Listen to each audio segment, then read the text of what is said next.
एक गांव में अनीता नाम की औरत अपने बेटे राजू के साथ रहती थी।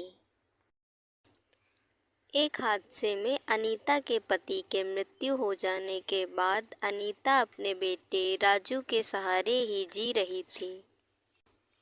जो कि अनीता के जीने का सहारा राजू था, इसीलिए वह कभी सेठ के घर, कभी जमींदार के घर काम करके अपना गुजारा करती थी।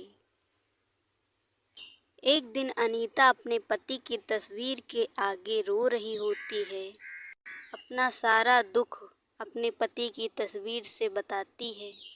तभी वहाँ राजू आ जाता है और अपनी माँ को रोते हुए देखकर राजू अपनी माँ से कहता है, माँ आप रो नहीं, मैं बड़ा होकर खूब पैसे कमाऊंगा, फिर आपको कहीं काम करने नहीं जाना पड़ेगा। राजू ऐसा सब कहकर अपनी माँ को समझाता है। हाँ मेरे बच्चे, मैं तेरे सहारे ही तो जी रही हूँ। उसके बाद वे दोनों एक दूसरे को समझाकर सो जाते हैं। सोते हुए आधी रात बीत चुकी होती है। तभी उनकी खिड़की पर एक आवाज़ आती है, राजू, ओ राजू। राजू उस आवाज़ को सुनकर उठ जाता है और तभी वह बाहर जाके देखता है। राजू सोच रहा होता है, कौन इतनी रात में मुझे आवाज़ दे रहा है। तभी वह बाहर पहुंचकर चारों ओर देखने लगता है। तभी राजू के सामने एक परी प्रकट होती है। राजू उस परी को हैरानी के साथ देखने लगता है और तभी राजू उस परी से कहता है, अरे आप तो जादुई परी नजर आती हैं, आप कौन हैं और आप यहाँ कैसे? राजू के पूछने पर परी अपना मकसद बताती है। राजू, मैं एक जादुई परी हूँ और मैं परी लोक से यहाँ तुम्हारी मदद के लिए आई हूँ। तभी राजू सहमी आवाज़ से कहता है, लेकिन आप मेरी मदद क्यों करना चाहती हो? राजू के सवाल पूछने पर परी उससे बताती है कि एक बारी वह परी लोक से धरती लोक पे आई थी।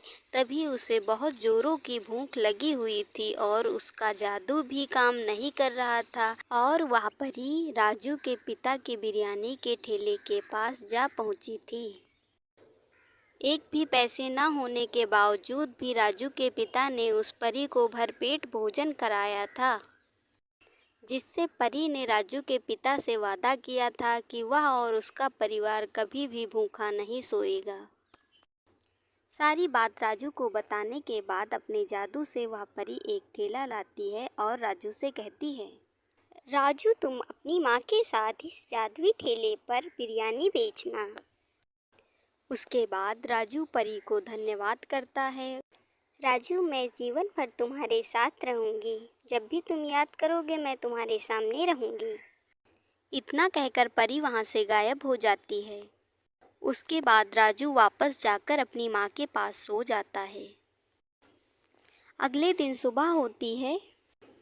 तभी राजू रात में हुई सारी बातें अपनी माँ को बताता है और वह अपनी माँ अनीता को बाहर ले जाकर वह जादुई ठेला भी दिखाता है। माँ, क्या सच में पिताजी बिरयानी का ठेला लगाते थे? हाँ मेरे बच्चे, तेरे पिताजी बहुत अच्छी बिरयानी बना लेते थे। उनकी बिरयानी के ठेले की प्रशंसा पूरे गांव में होती थी। माँ, अब हम भी पिताजी की तरह बिरयानी का ठेला लगाएंगे। उसके बाद अनीता बिरयानी बनाकर उसी ठेले पर बेचने लगती है। थोड़े दिनों बाद ही अनीता की बनाई हुई बिरयानी की प्रशंसा पूरे गांव में होने लगती है।